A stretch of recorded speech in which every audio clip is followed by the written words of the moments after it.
¿Por qué ocurrió un comportamiento? ¿Quién tiene la culpa? Epilepsia. Hace 500 años. Si alguien tenía convulsiones, era debido a una posesión demoníaca. Hoy día. No es él, es su enfermedad. Esquizofrenia. John Hinckley intentó matar a Reagan en los 80. Pero él era un esquizofrénico paranoico. El jurado decidió. No es él, es su enfermedad, y lo ingresaron en un hospital psiquiátrico. Pero también. Mucha gente en posiciones de poder, los padres, no son muy buenos para trazar la línea entre la esencia de la persona y las limitaciones biológicas de su enfermedad. Y a medida que se acerca cada vez más a casa. La transición de ellos y su enfermedad a nosotros. No hay tanta diferencia entre yo y ellos. Trastorno esquizotípico de la personalidad. Cuando miras sus síntomas, no es un trastorno psiquiátrico, tiene algo que ver con la misma genética que encuentras en la versión más completa de la esquizofrenia. La noción en un juicio penal de que alguien sin corteza frontal no es un humano biológicamente normal. Pero también. La persona sentada a tu lado tiene una corteza diferente a la tuya. Donde esto trae el término desinhibición frontal fuera del ámbito de la patología. Enfermedad de Huntington. Chico de mediana edad. De repente se comporta desinhibido, indignante, etc. El cual es un trastorno neurológico. Un tintón chorea, movimiento corporal. Producen retorcimientos incontrolados que eventualmente consumen todo el cuerpo, pronto mueren por asfixia porque sus músculos no están coordinados. Pero 2 a 3 años antes de que Huntington aparezca, es un trastorno neurológico del movimiento, es un trastorno psiquiátrico de desinhibición del comportamiento. Todo debido a la desintegración de algunas vías motoras en el cerebro. Y también, conocemos los marcadores genéticos para ello. Al principio, la enfermedad de Huntington es una enfermedad de degradación cortical frontal, un trastorno genético. Es un rasgo de mala adaptación, pero ¿por qué? ¿Por qué? Ese comportamiento desinhibido antes de la aparición de los síntomas neurológicos, superan en reproducción a sus hermanos no afectados, porque se vuelven sexualmente promiscuos. Entonces, si lo vemos desde esta perspectiva, no es realmente una mala adaptación, porque pasa más copias de sus genes. Y todo porque un solo gen falla. Enfermedad de Tourette. La gente maldice incontrolablemente. Escatología. Gestos inapropiados. Tics. Tics faciales. Gestos agresivos, sexualmente inapropiados. Ladridos, sonidos de animales. Pero esto es diferente del comportamiento inapropiado de alguien con daño frontal. Ocurre en el sistema límbico, debido a un componente genético. Enfermedades pediátricas llamadas enfermedades pandas. Niño de 4 años con una infección por estreptococos. Tiene fiebre alta. Se recupera de la fiebre. Pero 2 semanas después, estalla en tics, patrones obsesivos y desinhibiciones similares a las de Tourette. Pero ninguna de las drogas normales funciona. Entonces, le das al niño un medicamento que inhibe su sistema inmunológico, y las cosas vuelven a la normalidad. Luego, 2 años después. Tiene otra fiebre alta. Y pasa lo mismo. ¿Por qué? Cuando les golpea una fiebre alta. La barrera hematoencefálica se abre, lo que permite que el sistema inmunológico llegue a los lugares del cerebro donde se supone que está el sistema inmunológico. Y forma anticuerpos que atacan elementos de su propio sistema nervioso central. El trastorno autoinmune le da inmunosupresores igual a se curan. Y si miras a adultos con síndrome de Tourette, tienen mayor probabilidad de aparición de anticuerpos en su torrente sanguíneo contra componentes de su sistema nervioso. Y tienen una tasa más alta de tener fiebre alta. Hace 500 años. El síndrome de Tourette tiene un inicio en la adolescencia. Un sesgo hacia la proporción de mujeres a hombres. De repente tienes a una niña de 13 años que comienza a maldecir incontrolablemente con extrañas referencias sexuales, debido a una posesión del diablo. Ahora. Hemos trazado la línea sobre la enfermedad y quién es la persona. Religión. Ten un cerebro que tiene disparos epilépticos incontrolados durante un par de minutos una vez cada 6 meses. Y estás más interesado en la filosofía de la religión, personalidad temporal. TOC. Estas personas no pueden salir de sus hogares, no pueden funcionar, no pueden mantener un trabajo. Al igual que la esquizofrenia. Asociado con fiebre alta infantil e infección por estreptococos. Componentes genéticos.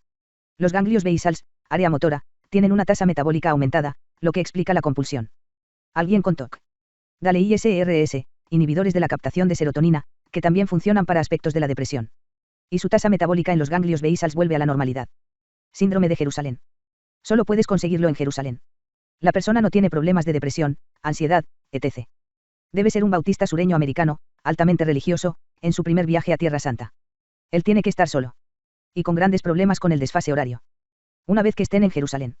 Se dan cuenta de que es una ciudad normal, por lo tanto, está decepcionado. Luego. Algo desquiciado llega en medio de la noche, no puede dormir, solo, se da cuenta de que Jerusalén no es lo que pensaban. Y algo se quiebra dentro de él. Destroza la cama de la habitación del hotel, destroza la sábana, sí quita la ropa. Y ahora están vestidos con una toga predicando a todos, diciéndoles que vuelvan a formas más simples. Luego. La gente lo ayuda, lo mete en un hospital por un par de días. Se les aclara la cabeza y ya no les ocurre lo mismo. Pero más interesante. Esto ocurre 50 veces por año en Jerusalén. Enfermedad de Stendhal. Solo en Florencia. La sensación de vértigo y náuseas y pérdida de control al ver frescos. Hace que algunas personas entren en un estado maníaco, corriendo como loco por las calles, etc. Tricotilomanía. Personas que comen pelo obsesivamente. Arrancan el pelo de su cepillo para comérselo, etc. Si han consumido mucho pelo, forma una bola de pelo que bloquea su estómago. Forma un mechón de cabello con un mechón largo que asciende por el esófago. Y se llama síndrome de Rapansal. Apotemnofilia. Personas que solo se excitan sexualmente con amputados. Tiene una imagen de dimorfismo corporal, es un trastorno de integración corporal. Quieren convertirse en amputados. Acrotomofilia. Alguien que tuvo daño debido a un stroke en el área cortical, cerca de la corteza frontal. Y se obsesionó con la música polka, pasó 12 horas escuchando música polka, etc. En el futuro. Después de todos estos hallazgos, la gente comienza a sentirse realmente incómoda, una sensación de ser amenazada. ¿Qué pasaría si estos científicos van y explican todo? Porque desafía las pretensiones que todos apreciamos, la noción de que somos absolutamente únicos. Pero. Libro Los 9.000 millones de nombres de Dios. Sobre un grupo de monjes tibetanos. Creen que Dios tiene 9.000 millones de nombres, una metáfora de lo incognoscible, inalcanzable. Luego. Los monjes se asocian con científicos informáticos. Y crean un programa para comenzar a imprimir los nombres de Dios. Y a medida que se cada nuevo nombre, una de las estrellas del cielo se oscurece. Y esta es una metáfora perfecta. Si los científicos van y aprenden todo, eso nos convierte en un montón de ecuaciones o vías bioquímicas. Y perdemos nuestra individualidad, y perdemos algo de lo que somos. Pero. No hay razón para preocuparse por esto. Incluso si los científicos explicaran todo, aún así, no quitarían la maravilla.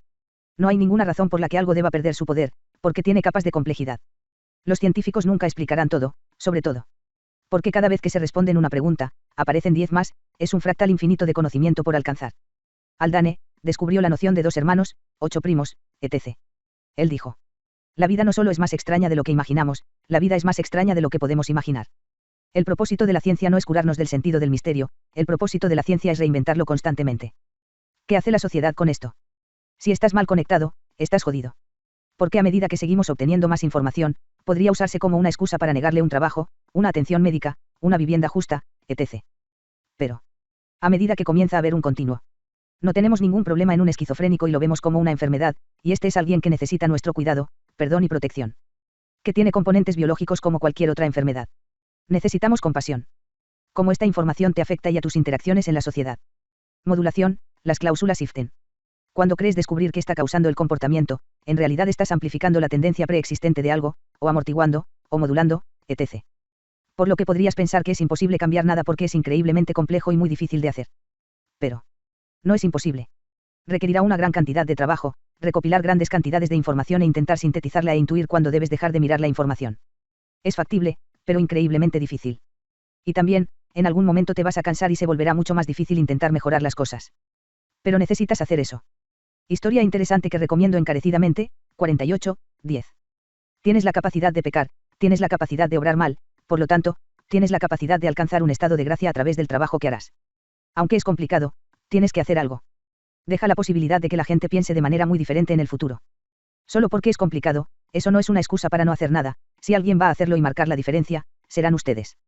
No tienes que elegir entre ser compasivo y científico, haz ambas cosas.